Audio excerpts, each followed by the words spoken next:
all for being here. I think we can go ahead and get started. We've got a great session today and a full room. So again, welcome everyone. I'm Jenna, by the way. I am the Education and Community Engagement Manager here at Donorbox. And we have Zain and Abul joining us as well. So excited to have you both from all parts of the world. And I'll give you a moment to introduce yourselves in just a moment. Today, we're going to center this session around one big idea: how to make generosity easier during Ramadan, right? We want this to be your most successful Ramadan yet. So easier, not louder, not more complex, not more campaigns stacked on top of each other, just easier, more successful. We know that Ramadan already brings an incredible amount of generosity. What we want to explore today is how organizations can better support that generosity rather than trying to manufacture it. So I'm really excited to hear some of those insights from Zain and Abul today. And by the way, this session is being recorded. We've got you covered, and you will receive the recording via email next week. We also have Lindsay and Alexander in the chat today from the Donorbox team to answer any Donorbox related questions throughout the session. We want this to be a two-way conversation. We want to hear from you. We want to hear your thoughts, your ideas, your experiences, your questions. So go ahead and utilize the chat throughout the session. So without further ado, let's hear from our presenters. I'll pass it over to you guys. Zain, you want to kick us off, or Abul? Whoever's unmuted. I'll jump in. Go for it, Zain. All right, I'll jump in. All right, assalamu alaikum everyone. So Zain here. I did a bit of an intro to myself earlier, but Zain here. I am a fundraising and strategy. I'm not going to use the word expert. I think the expertise comes from the collective knowledge that we all have, including yourselves. But I have a keen interest in fundraising strategy across nonprofits. I've been in the industry for about 12 years, predominantly working with Muslim charities up and down the UK and abroad. And assalamu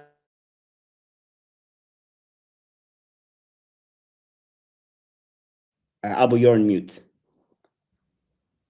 Let's see. Assalamu alaikum. Let me try again. Assalamu alaikum, everyone. Good afternoon, good morning, good evening, from wherever you are joining us. I'm a non-for-profit consultant and an expert in, if you like, income generation and marketing. I spent the last 13 years of my life working for one of the largest Muslim-based NGOs in the UK.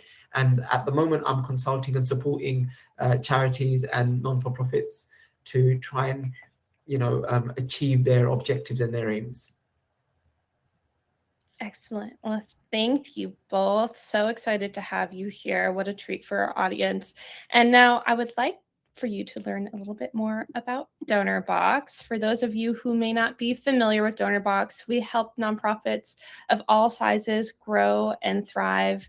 We are more than just a platform. We are a partner who truly understands what it takes to create lasting impact. From user-friendly fundraising tools to expert support, we make it easy to find new donors, connect with them like never before, and create steady revenue for your organization so you can build a sustainable future. And so far, we have helped more than 100,000 organizations across the globe raise over $3 billion in donations. In 2025 alone, Islamic organizations raised over $25 million using our platform. To learn more or to sign up, you can visit Donorbox.org. Okay, so here is our plan for today. We will start by naming what's getting harder during Ramadan fundraising, because many teams, I think, feel that pressure and it helps to put words to it. And then we'll walk through a few key donor shifts that are driving that change. And these shifts really are the why behind what you may be experiencing. From there, we'll focus on what to do about it, right? Instead of run more campaigns approach, we'll explore how to create moments that make generosity easy. And then we'll get super practical with the key moments during Ramadan so you don't miss any of those, including timing and how to prepare without overwhelming your team. And we'll leave time at the end for Q&A. So again, keep those questions coming in the chat. With that, before we get into our strategies, we would love to hear from you. Use the chat box for this. We'd love to hear, what's your biggest challenge during Ramadan fundraising? There is no wrong answer here, and chances are you are not alone. We would love to see what you're facing right now. And this is a safe space. In your experience, Zain and Abul, what are well, we're going to talk about some of these. Anything that you would like to call out? I think it's the biggest challenge is getting ready for Ramadan. For many of the organizations and the charities around the table today, it is the most important time of the year, not only spiritually as Muslims, but also for the organization's sustainability and its income generation. It is the most important month of the year. So it's about getting ready and prepared and getting everything in order. Yes, that makes sense. And I see some people chiming in the chat, getting individuals to understand the importance of giving. That is a big one. Donor fatigue, I think we're feeling that across the board. Work hours, for sure. That is a big one. Keeping up with donors after Ramadan. I'm so glad that you said that. And I would love for us to address that as well. Too much noise. Everyone's trying to fundraise. How to differentiate ourselves from other causes asking for money. Budget. Getting donors to complete the donation form before dropping off. You are speaking my language. A lot of great feedback here. Wow. Thank you, everyone, for sharing all of this. Anything we want to acknowledge here before we move on? This is great. Thank you all so much. I think we can address a lot of these during today's presentation, so thank you. Okay. Well, Zain, I think you're busy typing away. I will pass it off to you. I think this sets us up really nicely. Thanks so much, Jenna. All right, bismillah, everyone. So let's jump into it. First of all, thanks to Donorbox for having me here. It's a pleasure. I thoroughly enjoy supporting our community, overcome the struggles when it comes to Ramadan fundraising. Now, just before you sit there and think, well, Zain, who the hell are you to tell us what's tough and what's going to work and what's not? I've worked with a significant amount of charities over the last decade or so, and I've seen all the different patterns. Earlier today, I was saying to someone, at one point, I think I was in about 300 plus WhatsApp groups with charities, including many of you. So a lot of what you're going to hear today is very much the tail end of a lot of that insight and learning. So it's not just me, someone like 24 hours ago that decided, oh, what should I talk about? No, there's a lot of experience to this, and hopefully it will be beneficial. Now, when I was thinking about what to share with you all for this one session, one thing that kept circling for me was that it's not the fact that the work that you do has become less important all of a sudden. But what I do feel is happening is that the conditions around your work, rather your environment, is changing and has changed. And you all know this best because you guys live it day in, day out. I don't really have to tell you this. Of course, you're seeing more giving every year. So year in year, you see more funds being raised. That number is not going down, but we've seen it in the comments already. Teams are feeling pressure. It feels harder than ever to raise those funds. It's like you have to literally squeeze every piece out of you, your team, all the energy. And one thing that you're also recognizing is that your old moves, so your old strategies, they're just not landing the way that they used to. I'll give you a few examples. Historically, WhatsApp broadcast asks, you send a message to 100 people on your WhatsApp list, you used to get at least a 30% ROI on that, right? Maybe about 30%. So 3 out of every 10 used to respond back. Now you send it to 100 people and you start to question, do you have Wi-Fi connection? Like, is there something wrong with my phone? Why is it that everybody is just ignoring me, right? So they just don't land the way that they used to. And the response is just not like they were. Number 2, email open rates, very similar to your WhatsApp broadcasts. They're lower than ever before. So you're sending emails to this list that, mashallah, you're sitting there thinking, you know what, I've done pretty good. Over the last 3 years, I've built up this great email list. I've got 30,000 people on my list. And yet, like, the ROI on these emails are not improving. They're not grossing even more donations. And so open rates seem to be far worse, and click-through rates seem to be on the down. And finally, I know you're all feeling this, but doesn't it feel like it's becoming harder and harder to engage donors? And somebody said this in the chat before, there's so much noise, right? Forget charities and non-profits fundraising. You've got people launching products, they're fundraising as well. You've got banks fundraising, right? So almost everybody now is in this space, whether it's charitable fundraising or equity, but there's just so much noise. So there's a lot of things getting harder there. Now, one thing that's very important to understand is that, and you guys will know this, attention is so scarce. Money used to be a currency, then gold, then oil. Today, like, attention seems to be the currency at play, right? And that's why one of the things that I want to explore in this webinar are 3 different shifts that we're seeing. So Jenny, if we can move to the first shift. So the first shift that I'm personally seeing, and I think many of you will agree with, is this: people trust people way more than organizations. So let me say that again.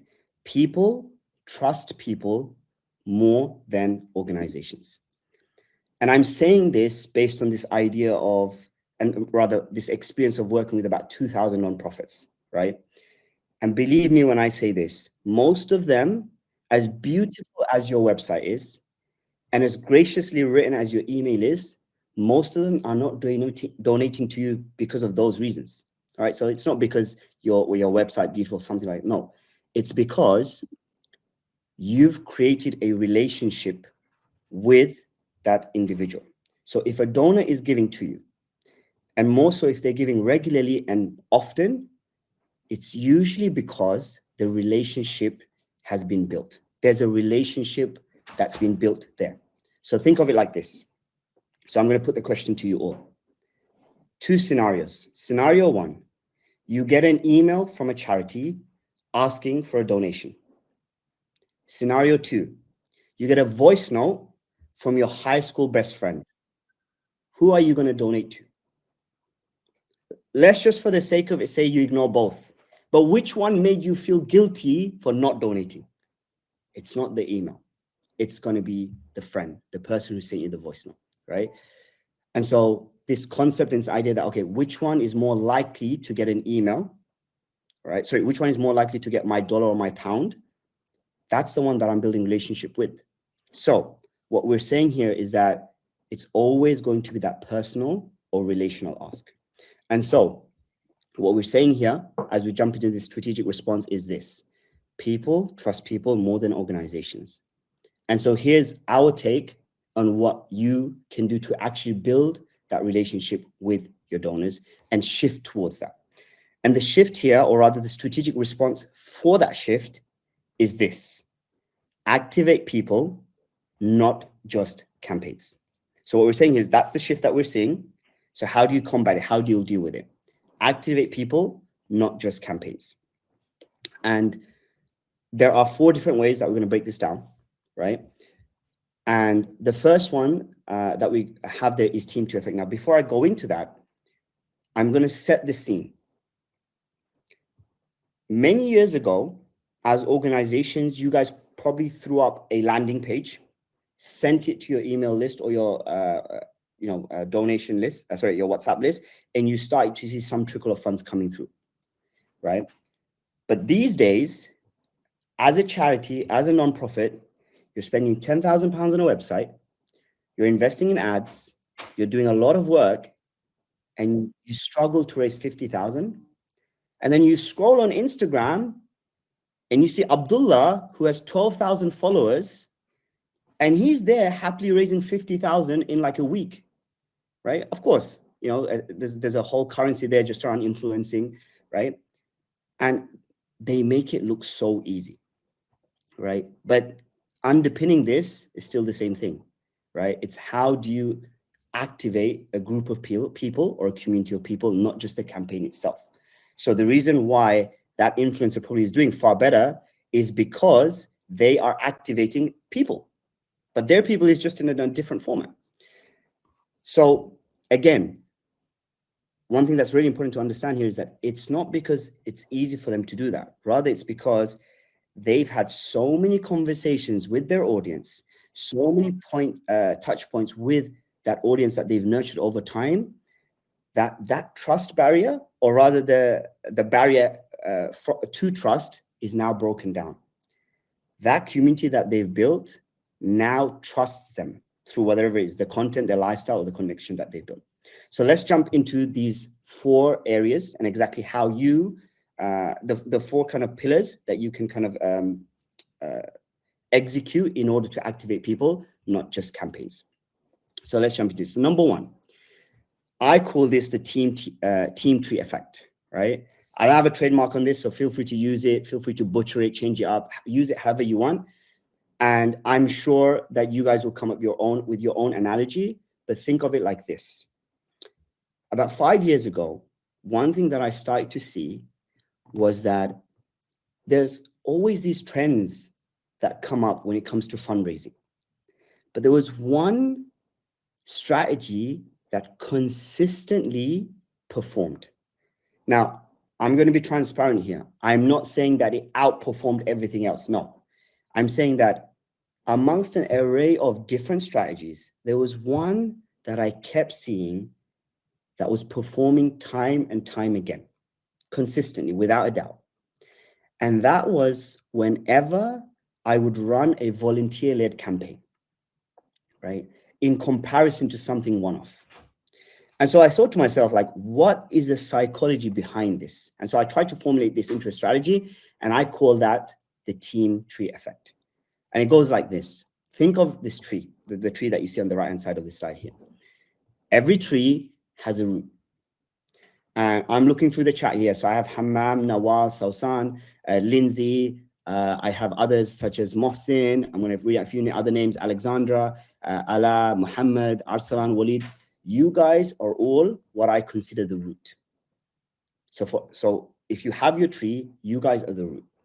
The fact that you're sitting on this webinar trying to, take in information and knowledge just for the sake of, hey, can I take this and then, disseminate that and then, put that into action and execute that to raise more funds for my charity or my nonprofit, that makes you the root.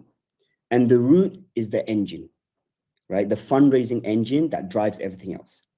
And think of it this way. What happens when the root is poisonous, broken, or weak? Nothing else is going to grow. So it already starts with you. So the first thing that I say is that you must have a strong root.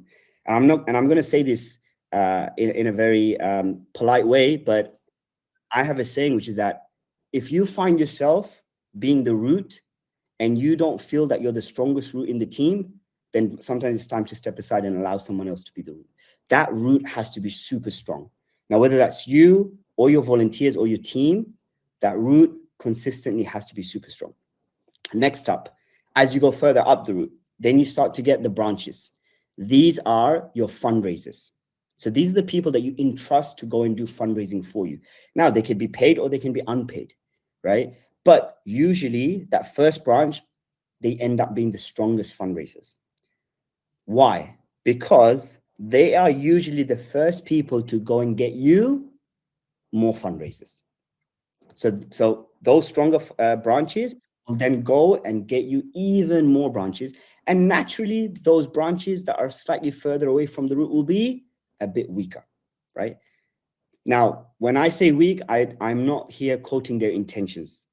That's not what this is about. No, it's just about the velocity and the strength in which they can fundraise is going to be far different than a volunteer who's been with you 3-4 years, okay? Now, next up, usually what I find is that if you're the root and you get a few branches, those sub branches that come from that are usually end up being friends and family. Think of it this way, right? If you had a task now of raising £1,000 by the end of this week, naturally you're going to go to the people that you believe that you rely on first. Those are going to be your friends and family. And that's a great fundraising tactic. Now, of course, over time, just like a tree, what happens? You will grow and create more branches.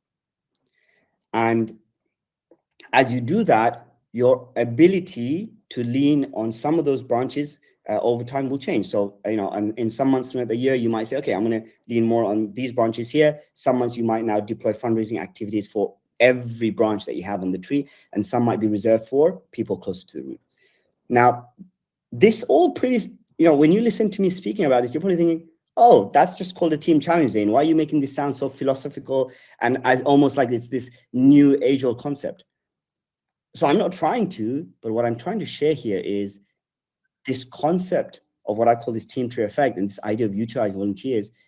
It's very much ingrained in psychology, and it will consistently work time and time again, irrespective of whatever challenges you might come across when it comes to fundraising in Ramadan. So once again, every tree has a root. For most of the people here, you're the root, and you're going to have a lot of branches that come over time. Over time, you're going to create way more branches. And one thing which is your litmus test is know this. You have to make sure that your root is strong. Otherwise, your whole ecosystem of fundraising starts to break. Let's jump into the next one. Okay, number 2. So moving on from the team tree effect, you have to focus on fundraisers, not the fundraising. Very often what I see is a lot of organization, they spend a lot of time making sure that the branding and the PR for the campaign itself is on point, but then their fundraisers are unhappy, right? So here are a couple of tips that I have when it comes to, making sure that if you are going to execute a team challenge, that, you can withstand all the ups and downs that comes with it. Number 1, you have to accept that every fundraiser that you have in your volunteer list, they all came to you for a different motivation. You'd be surprised. I've had volunteers that literally came just for the food. That's fine. Let them come for the food. If they're going to raise some funds, let them have some food, right? I've had volunteers come because they're like, hey, I'm on the market to get married. Like, I thought maybe I could find somebody. Like, it's true. Like, you guys, I'm sure you guys experience it, right? Like, that's not the main intention people come for, but it happens. People have all different types of motivations why they decide, even Candy, Imam, right? Like, those are people come for, different types of reasons. It's important that for you as organizations that you utilize that motivation. So if there's someone who's coming like, hey, I'm coming to you because I feel I can develop a skill set. At some point, you have to lean into that and help them, utilize that motivation that they have. Otherwise, you'll lose them very quick. Number 2, simple human traits. Make sure they're well fed, keep them entertained, and just keep them happy. Keep your fundraiser happy, your fundraising is going to win. Okay. Number 3, celebrate. Very often I've been in WhatsApp groups and people behind the scenes DM me, oh, Zain, the WhatsApp group's dying. What do we do? I'm like, hype it up. Nothing happens by chance, right? You have to orchestrate. It's up to you to make sure that the fundraiser is a success. And so how do you make sure it's a success? You make sure that you orchestrate as much of it that you can. And so you just have to celebrate. Hype up as many events. Somebody raises their first $1. Oh, look, everybody, Abul raised his first $1. Come on, everybody, throw your emoji. It's like people are sitting there thinking, bro, that's a dollar. Like, why are we celebrating? Yeah, we're going to celebrate $1. It's $1 more than you, right? Like, you just have to find excuses to celebrate, right? And people love that. And this last one's really important. People love living up to labels. So you know what you should do? Every single person, the moment you meet them, you say to them, you know what? You look like a really good fundraiser. I think you're going to go and raise £1,000, right? And you just tell this to them over and over again. Suddenly they're like, I have to do this. I feel like, like if I don't live up to this, I'm going to disappoint you and I'm going to let the team down. So just label them all great fundraisers. Label them like literally introduce them as like, oh, this is our top fundraiser who's going to raise 10,000 this Ramadan. Like literally introduce them like that to other people. Cool. So the summary here is focus on the fundraisers, not just the fundraising. Okay, let's jump to the next one. Okay, this one here, your network is your net worth. This one's pretty self-explanatory, so I'm not going to spend too much time.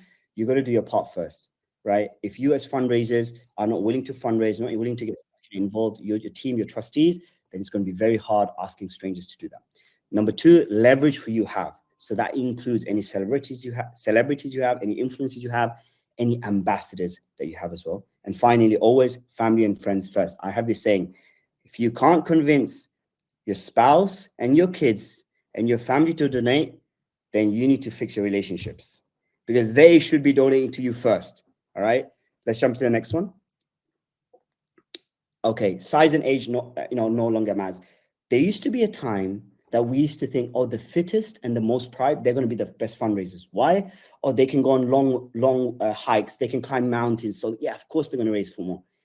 But you guys have seen it, right? You guys have seen so many different instances where like small kids are doing things, even age-old people. You guys will know, especially from the UK, right? Dabrul Chowdhury, unfortunately, he passed away very recently. But you saw him, right? He raised over what, £420,000 because he just went up and down his garden, right? And he was I think he did it when he was 100 years old. So size and age no longer matters. Both spectrums you can basically tap into.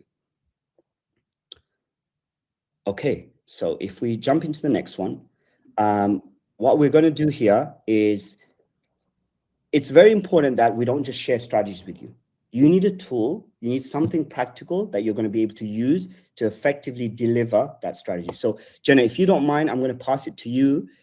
You're the expert here. If you can share a bit more about this and just give us a bit of insight in terms of how the organizations here can actually put this into action. Yes, thank you. You probably saw me nodding my head the entire time. I think you were really hitting the nail on the head there about community and bringing your people together. And what you described really sets up the shift that we're seeing away from campaigns and toward people, as you said, leaning on your people and casting a wider net, building your branches. When donors are responding to relationships more than those broadcast messages, the question becomes, how do organizations support that without losing trust or control, right? Because you need both of those. And that's exactly where peer-to-peer fundraising comes in. This is a method that I used a lot when I had my boots on the ground in nonprofit work, and something that I believe every nonprofit organization should be using as a fundraising method, especially if you're a small team as well and you don't have a lot of support. Bringing in folks that can fundraise for you, your volunteers, your auntie, your family, really does make a big difference, not only for your capacity and sanity during a busy time, but also for your fundraising goals. And with Donorbox peer-to-peer, supporters can create their own fundraising pages that connect directly to your organization's campaign. So they are able to tell their story in their own words, create their own fundraising pages, and then share that page with their own networks. I think that is incredibly special. Not only are you getting to hear from your community about why you're a mission or why this campaign is meaningful to them, but they also get to share a part of their story with the people in their community as well. And what's important here is that donations still flow straight to your organization. So if someone gives through one of these campaigns that one of your volunteers has created, it goes straight to your organization, straight to that campaign. And you are not asking your volunteers, your fundraisers, to manage money or logistics, because I think that is an intimidating part, right? For folks, we sometimes forget we fundraise all the time. We know how to do it. A lot of these volunteers are fundraising for the very first time, and removing that burden of having to manage the money or logistics is just incredibly helpful. So you are simply giving your volunteers, your fundraisers, a way to share their story and invite others in, invite people who mean something to them. And this works because, like you said, Zain, the trust already exists. And when someone gives through a friend or a family member, they're responding to that relationship, not a campaign email. I know for a fact, if my dad texted me and said, hey, donate to this, no questions asked. Well, yes, I may want to look at the landing page. To be honest, if he's asking me, I know I'm going to do it. And this scales in a really healthy way, whether you have 2 fundraisers fundraising on your behalf or 2,000. And we've seen that. The message, this is really beautiful, the message remains humanized because it's coming from real people. And your role as an organization is to support and guide and steward that generosity, not control that message. And when you can let go of that a little bit and trust in your community in that way, you're also building trust with your volunteers, and they will be there to stay, right? So it's kind of a win-win all across the board. Now, peer-to-peer helps activate people. And I think the next piece is making sure that when generosity does show up, especially from mobile or global donors, nothing gets in the way. And that's where readiness really starts to matter. And we're going to talk about readiness a fair amount throughout this presentation, because you're creating this generosity, you're bringing it in, you need to be ready to accept it. And that's exactly where OmniGive donation form is Donorbox's approach to meeting donors where they already are. That is a big part of fundraising, making sure you are meeting folks where they are. And it allows your organization to offer multiple payment methods and currencies through a single donation experience. It is totally accessible in that way, right? For global and mobile donors, especially, this matters. This absolutely matters. Someone may be giving from their phone from a different country or late at night during Ramadan, and OmniGive shows them only the most relevant payment methods to them.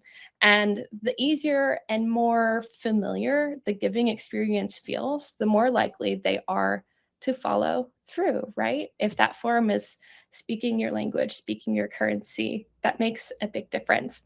And this is not, I want to clarify, this is not about offering every option under the sun on your donation form, because that's overwhelming and that can create fatigue in a different way and create friction. It's about moving friction so that generosity can happen naturally in a way that feels good for your donors in the moment that they're feeling moved to give. So again, not about pushing, it's just about readiness. And I do want to note that the payment methods available on your form will depend on your payment processor and your location. So you need to check Stripe or PayPal's documentation to learn more, or reach out to our support team to help. But this is a really beautiful way, once you capture that generosity, to steward them into becoming your donors. And everything we've talked about so far, what Zain's talked about so far, focuses on this moment of giving. But I think one of the biggest shifts we're seeing is what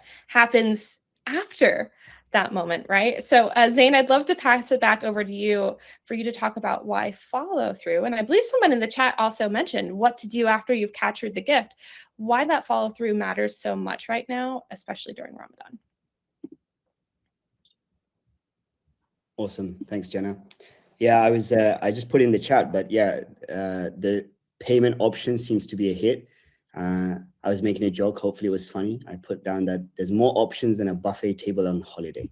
So hopefully you guys enjoy that. Okay, so let's jump into the next shift. So the next shift, again, a reminder, we're talking about 3 shifts here. We're in the second one. The next shift is this.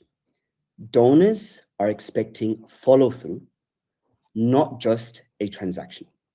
Now, when I say this, what I mean is that very often people believe that the most critical part of the donation journey is the checkout itself. So when someone's on your website using a tool and then making that donation. And very often we believe that that's the critical part. Actually, one thing that we've realized, and we're seeing a shift now, is that what happens after is probably even more critical to what happens to that donor next.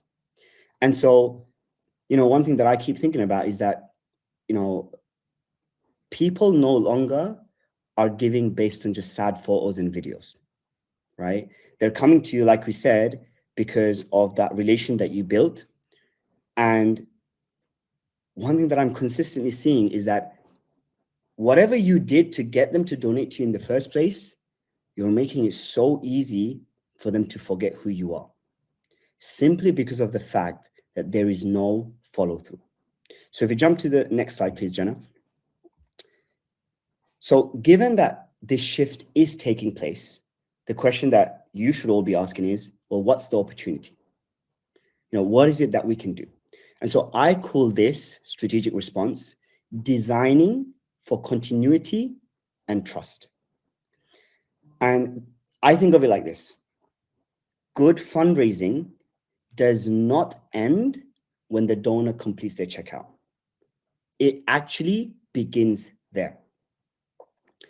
And so a lot of people, they'll think, when they're listening to it, they'll say, well, Zain, that means you're saying to us that we need to do a lot of admin and maybe cross the dots, and check boxes and do a lot of admin on the back end and just have these things set up, and that's basically going to be a lot of administrative burden on us, right? And yes, of course, that's going to take energy and time, but I really want you guys to stop thinking of it like administration.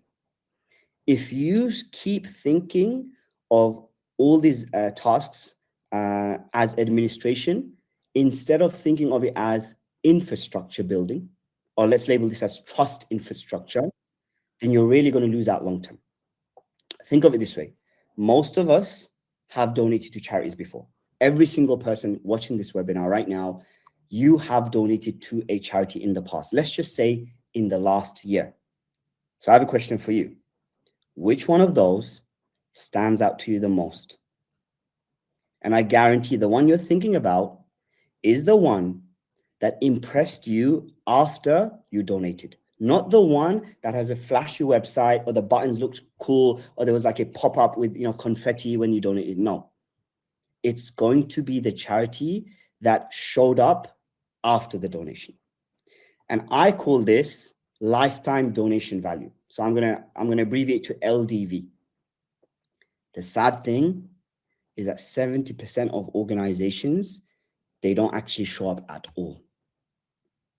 And the 30% of organizations that are showing up, they're just asking for more money. Like literally, they're coming back again just to ask for more money. Now, of course, we need to do that. But I have a few rules. Number one, stop treating past donors and new donors the same. They are not the same. You would not treat old friends and new friends in the same way, right? So don't treat past donors and new donors in the same way. Number two, don't get funds and then disappear for months and then come back again and ask for more money, right? Make sure that you have fewer gaps between what we are calling moments. So let's just say moment one is the day they donate. Moment two is the second time they hear from you. Have fewer gaps between those moments and make sure that in between those moments, you've given something back. A lot of you are going to say, well, Zain, what do I have to give back? Like, we're a charity organization. We give to the beneficiaries. We don't give back to the donors. What can we give back? Okay, how about, for example, a free Ramadan checklist, right? Or top things to do if you're living in the UK, XYZ. Top things to do if you're living in Ethiopia, right? Top events to go to if you are a Muslim living in Canada. Just give them something back in between those moments of ask. And finally, my personal rule. For every one ask, you must be sending 2 value emails. So think back again to those moments. So for every time you're going to ask them for something, give them something back twice more. Let's jump into the next one. Okay, now, it's very important that we recognize this. Trust building, I've been speaking to you, everything I've been talking about now is all online. But when you design, so if you go back to that shift that we're talking about, that you design for continuity and trust, that second shift that we're talking about as a strategic approach, what's really important to understand is that building trust does not just happen online. It also happens offline. And I would argue, and I would bet on this, that the trust building that you do offline is probably even more important than everything that you're doing online. And so understand this, that building trust is not just done online. It's a critical thing that you need to do as offline. And as faith organizations, majority of the organizations here are faith-based. You guys have access to so much opportunity when it comes to offline, right? From Ramadan to Dhul Hijjah, to every Friday, right? To evenings, to important days in the calendar. So to really highlight the value and the importance of thinking about building trust offline, Abul, if I can bring you in now to start bridging, how can people here really start to use that as leverage? Thank you so much. And it's really interesting, the Arabic word for trust, as most of you will know, perhaps you can even put it on the comment box, is really, really interesting. What's the Arabic word for trust? Because when we're speaking to, say, the Muslim community, trust and charitable giving is very much related to the experience people have. The Arabic word for trust, has anybody put a definition? No, I'll give you the answer. It's Amanah. Amanah is the Arabic word for trust. And from all of our lived experience, I can pretty confidently say what is very striking for us is that our masjids, our mosques, and our community spaces, trust already exists there. It doesn't need to be manufactured. It doesn't need to be built anew. It's already there. And people come to these spaces with dignity. They come to our mosques and our community centers with dignity. And they give quietly. They give with intention. And often they give without wanting to be recognized, wanting to be known, wanting it to be advertised, especially in the month of Ramadan. Generosity is driven by persuasion. It's not driven by persuasion, it's driven by values. It's driven by presence and a sense of responsibility. In Ramadan, the Prophet was the most generous person in the month of Ramadan. And this is why giving and Ramadan almost becomes synonymous.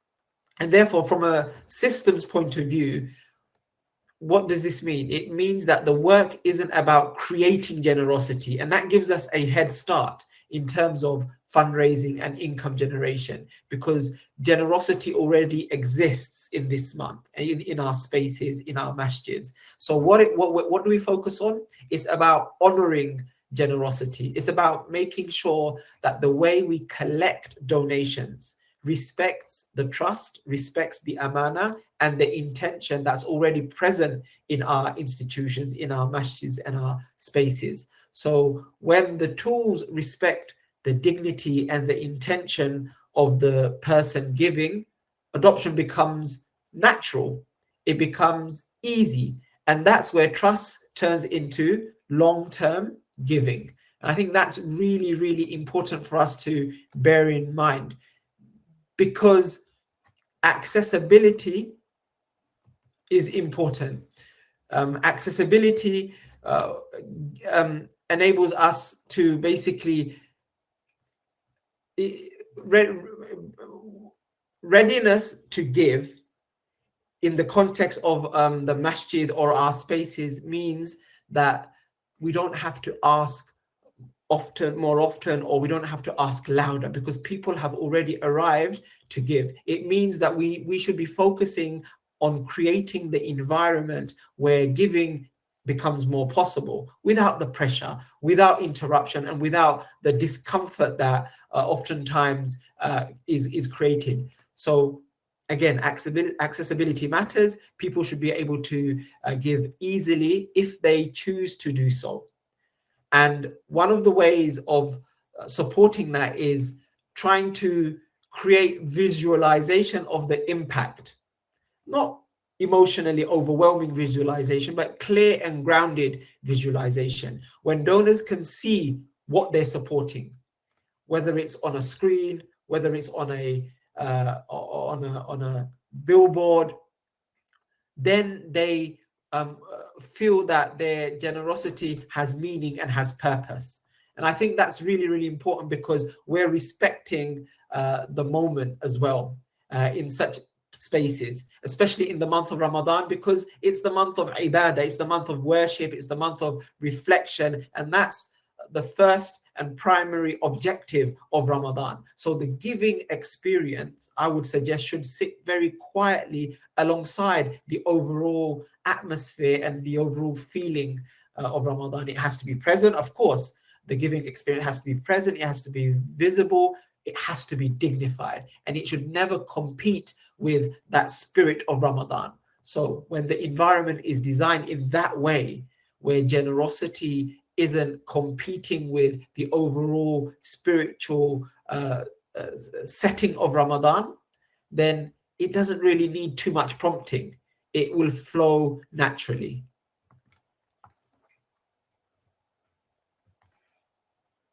Yeah.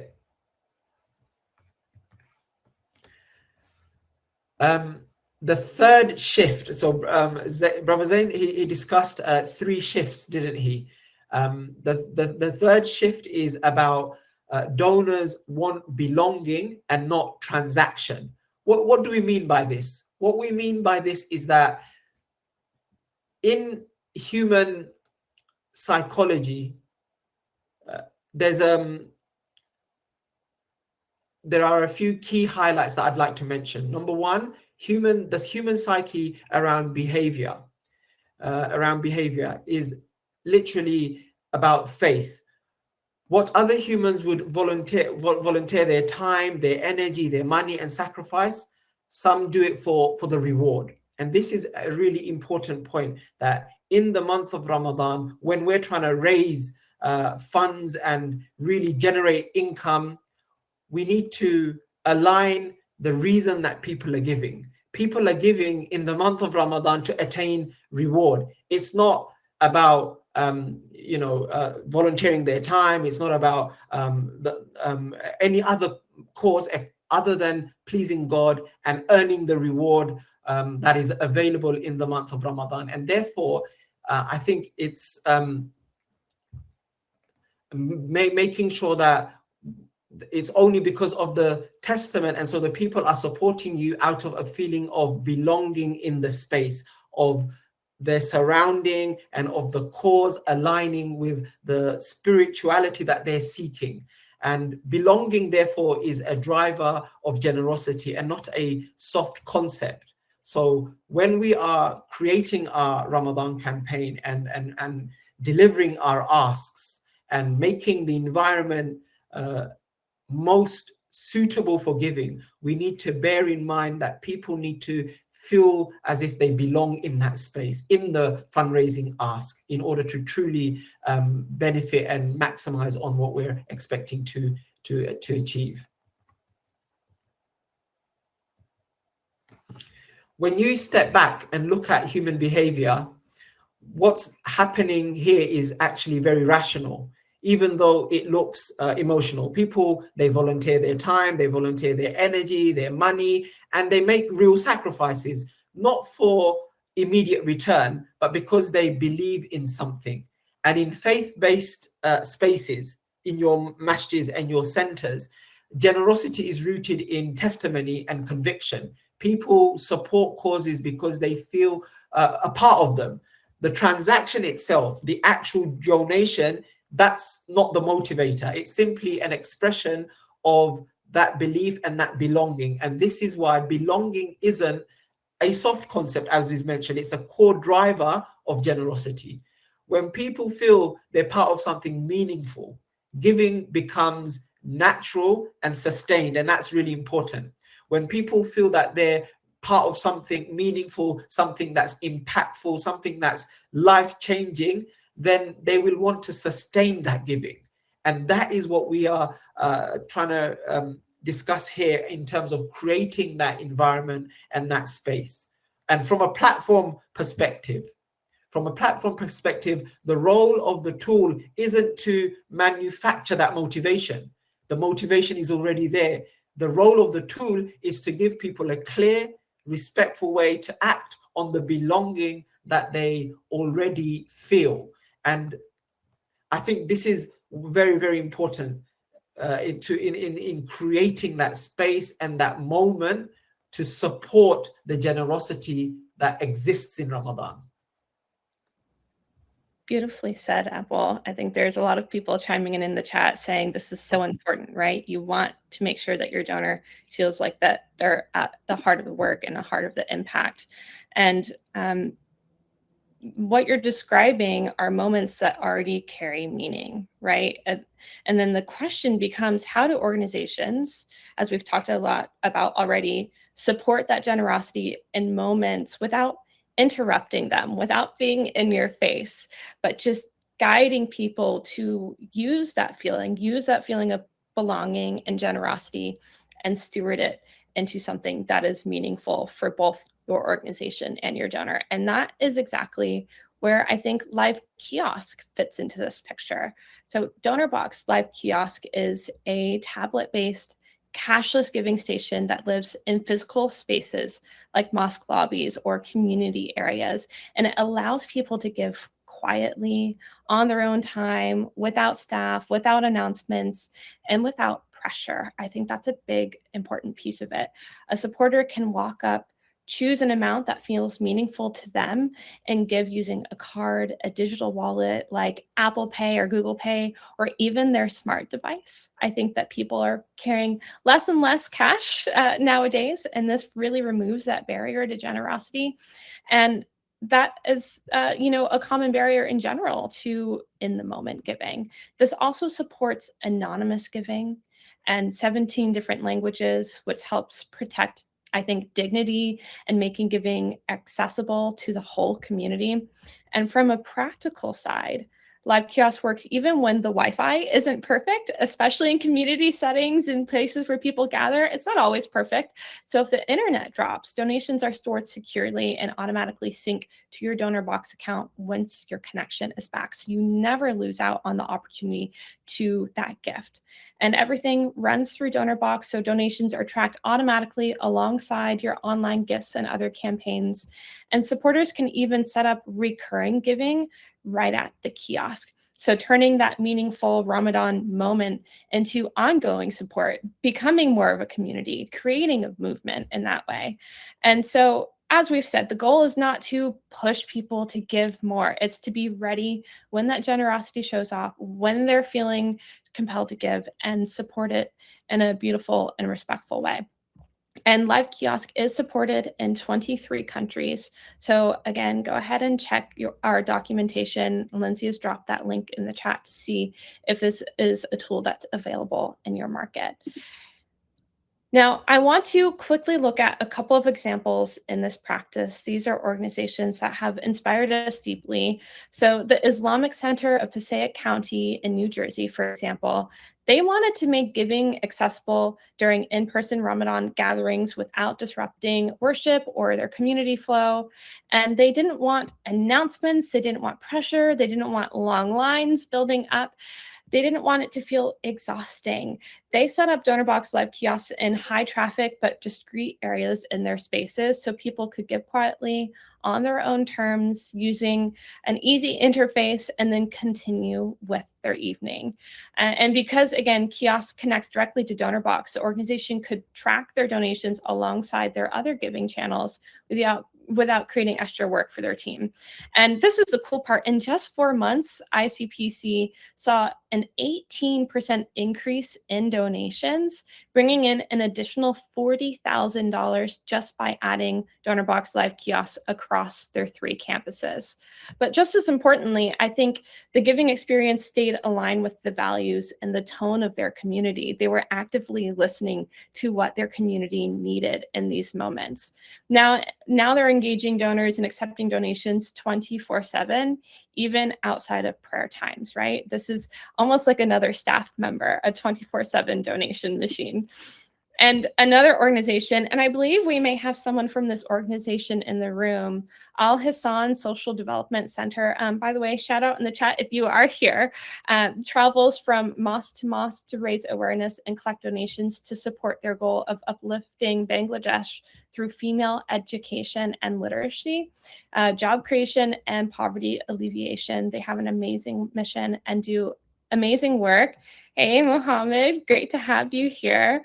They knew that they needed a quick way to capture generosity after prayers, and the 30-second in-person giving experience with Live Kiosk offered, it was just the ticket, right? They needed a way to set up recurring support to fund their mission.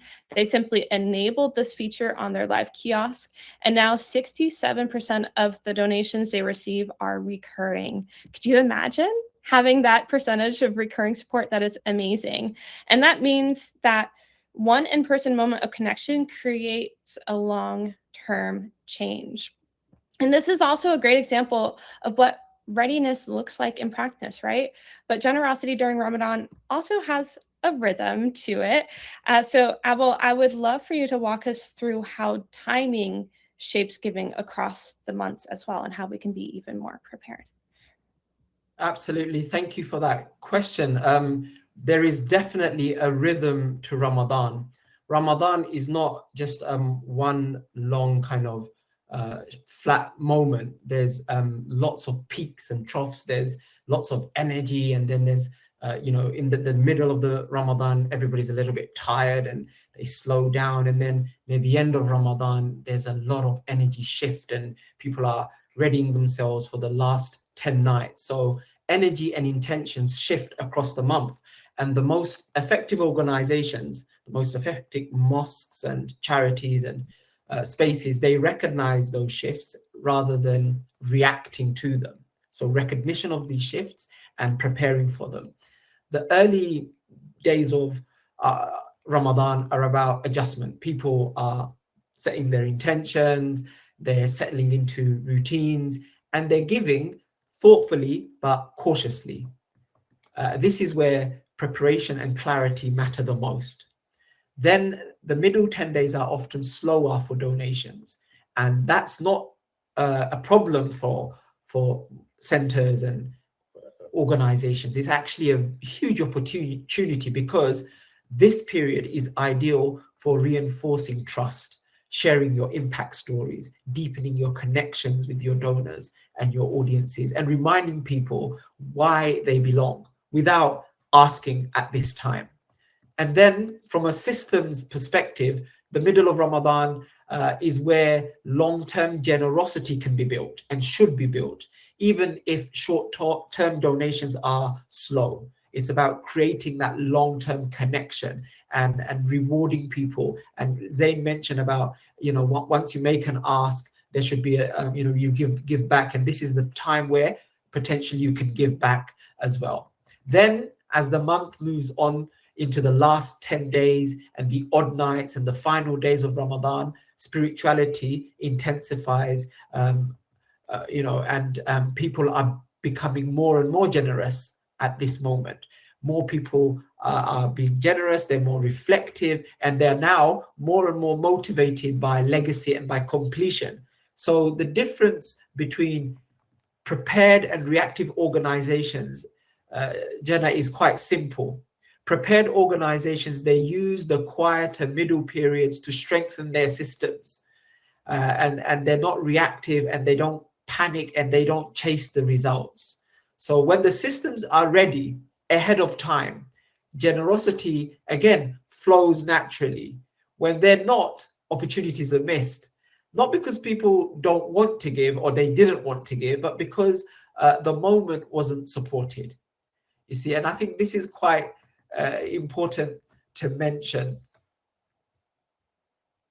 about the moments that you spoke about. Moving on to the next slide, I just wanted to mention a few dates that as charities and organizations that are gearing up to really income generate and fundraise in Ramadan, these are not just dates that we're going to mention. They actually represent different moments in that rhythm of Ramadan that we spoke about. So let's start.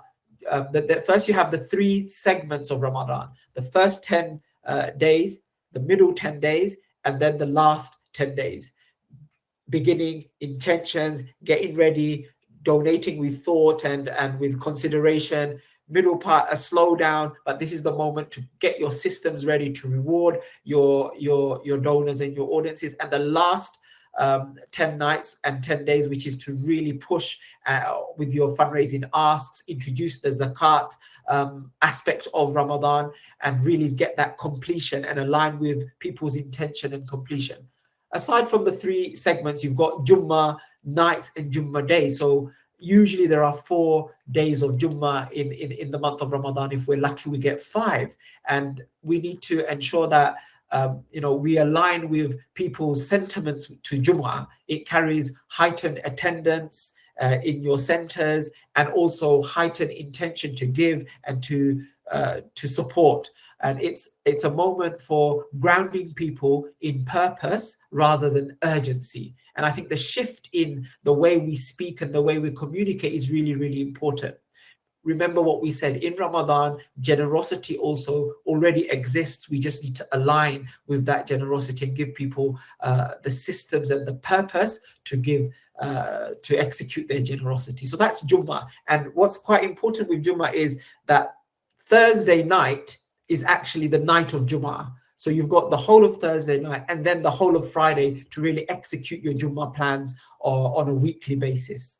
Other dates that we can look at are the 17th night or the 17th day, which is the Battle of Badr, which is a significant moment tied to sacrifice, conviction, collective responsibility. And it's a very powerful reminder of why we give.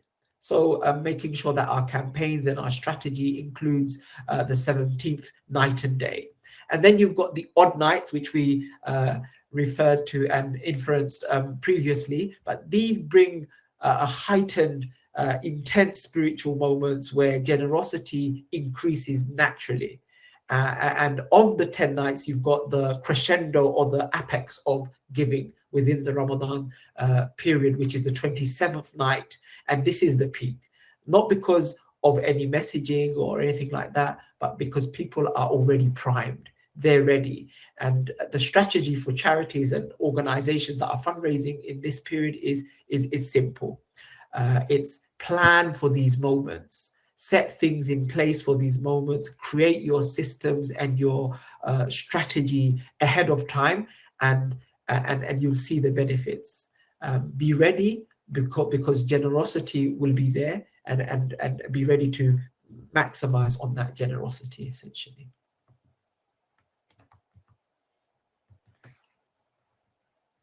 Okay, I wanted to move on to the next slide, which speaks about the 27th night, just honing in on the 27th night and what we can potentially do to fundraise and really maximize on this night. The 27th night is unique, and it's a once in a year moment. It only comes around once a year, and for many people it carries deep personal and spiritual significance. And what's quite interesting is that Muslims across the world are observing this night at the same time in unison. So there's this collective energy as well that we can align ourselves with. And because of the 27th night, the goal shouldn't be to do more, but it's to do what fits the moment. It's to be natural in the way that we ask. We generally see three approaches that work really well. The first one is in-person campaigns during these peak moments, which is basically. Sorry, I am on the. We've moved to we're on the 27th night. So the first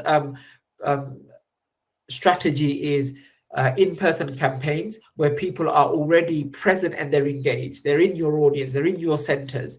And this is when in-person campaigns are optimized and you can use to really draw out the generosity from your attendees and your donors. The second idea is curated donor events, so such as iftar gatherings or a small program with a scholar or a Quran reciter.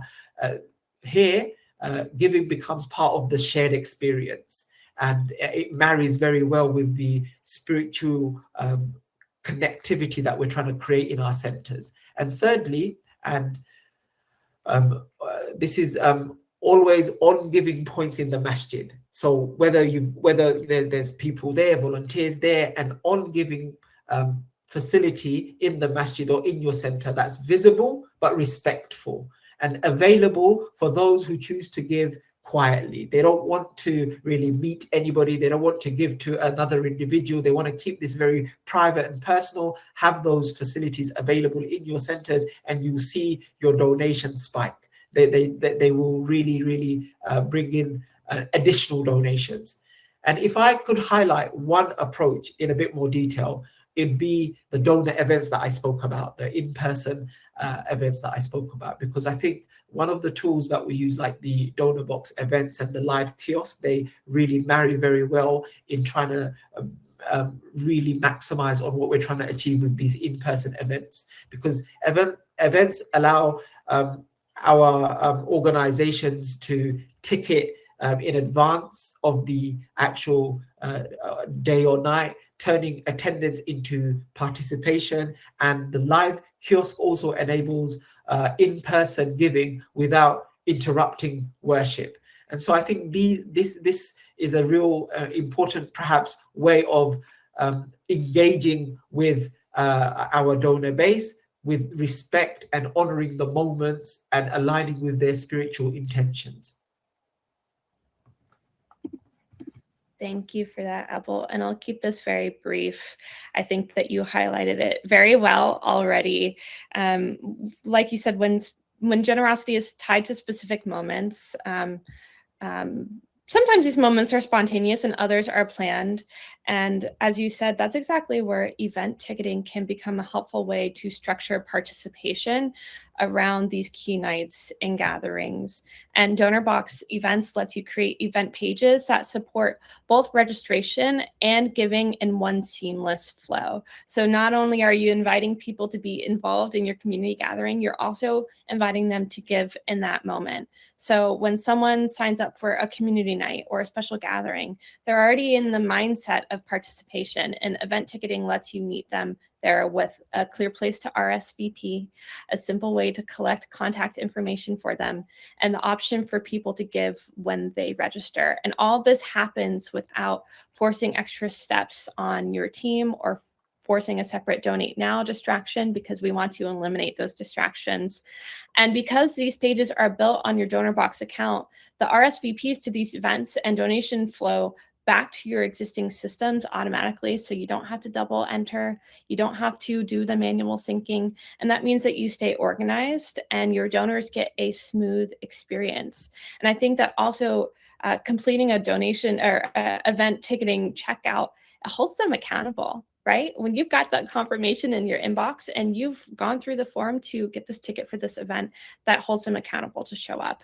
And it helps you plan more thoughtfully around these peak moments. If people are planning to come to, your 17th night or for community gatherings, you have visibility into who's coming, which will help your staff plan well, prepare resources, tailor your messaging for that specific audience, make sure you're greeting the right people, and just showing up in a way that's really respectful and thoughtful. So this is not just about tickets. It's about, as you said, Zain, earlier, creating an infrastructure, right? Structuring participation, generosity around moments that matter in a way that feels natural and accessible. And again, Donorbox Events is available for all countries supported by Stripe business accounts. So you can check their documentation to see if you can leverage this tool as well. And I believe that Lindsay will drop that in the chat for us. And I know we're running a little over time. We've got a few more slides for you all. So if you can stick around, we should be wrapping up here shortly. So stay tuned for all those special offers as well. Abul, I would love to pass this back to you for a moment.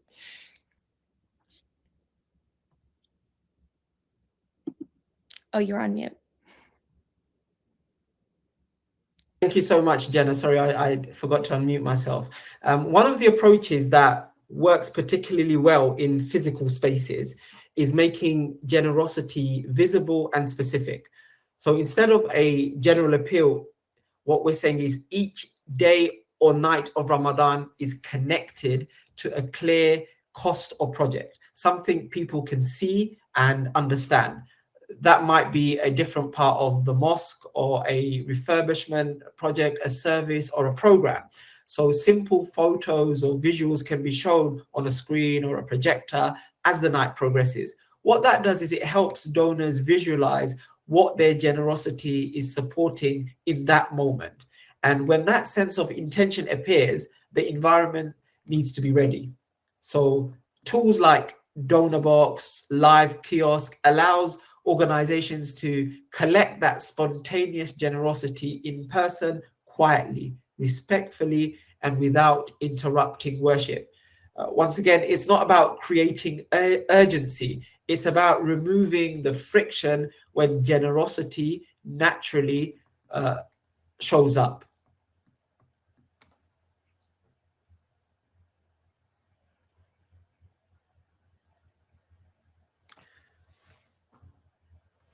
I was on mute here. I think everything we've talked about so far has been grounded in Ramadan, but many of these shifts that we've highlighted don't stop at the end of this period. We know this. Zain, I would love for you to quickly zoom out and talk about what this means beyond Ramadan as well. Awesome. All right. So we've been talking about these 3 shifts. And like Jenna, you said, okay, great. That's going to be for Ramadan, but what happens beyond? And I think no doubt every single one of you understands this. Fundraising is not what it is today, what it was a year ago, 2 years ago, or even 5 years ago. It is an evolving sector. And the way that donors give today, or even the way they respond, is always changing, and it will always change. It's never going to be stagnant and the same from one period to another. So given that those 3 shifts that we've discussed today, I want to kind of talk about some key trends that I believe the sector is betting on, right? These are essentially, this isn't gospel Bible, in our case, Quran. No, it's not like 100% mandated. It's going to happen. No, but based on what we're seeing, these are trends that we believe are likely to basically come to reality. So if we jump into the first one, so the first one is this, is that a trend that we're betting on is that the sector will start to move away from events and start favoring what we call systems. Now, I'm not saying here stop doing events. No, what I'm saying is do events, but at the same time, start investing in systems. So I'll give you an example. You're doing an event this Saturday. Now, historically, you're thinking about the attendee list. You're thinking about the presentation. You're thinking about the fundraising itself, okay? And you're engrossed in making sure all of that, fits all well. But there are probably several other things that you're forgetting about. And I'm going to give you a few examples. 1, did you make sure you did enough marketing content for your socials? Did you take an opportunity to get new volunteers?